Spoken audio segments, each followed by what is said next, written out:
যারা আগামী নির্বাচনে জীবনে প্রথমবারের মতো ভোট দিতে যাচ্ছেন তাদেরকে একটু চিন্তা করতে বলবো।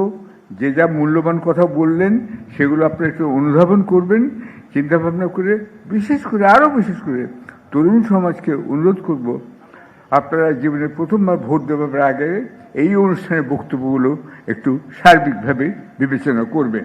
ম্যাডাম খালেদা জিয়ার শোক সন্তপ্ত পরিবারের সদস্যবৃন্দ, আপনারা অনেক দূর থেকে এসেছেন এবং এর মধ্যে জনাব তারেক রহমান একটু অসুস্থ হয়ে পড়েছিলেন বলে আমি জেনেছি, পড়েছি।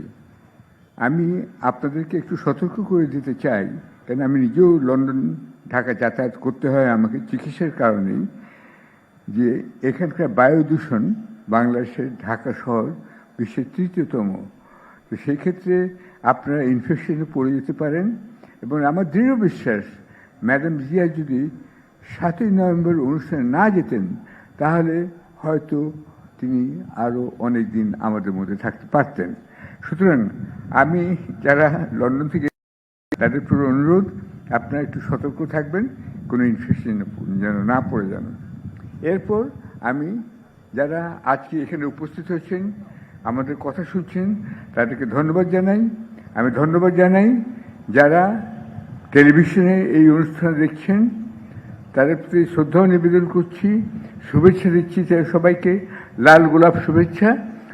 বিশেষ করে বিভিন্ন মহাদেশে এই অনুষ্ঠান যারা দেখছেন এবং যারা আগামী নির্বাচনে জীবনে প্রথমবারের মতো ভোট দিতে যাচ্ছেন তাদেরকে একটু চিন্তা করতে বলবো।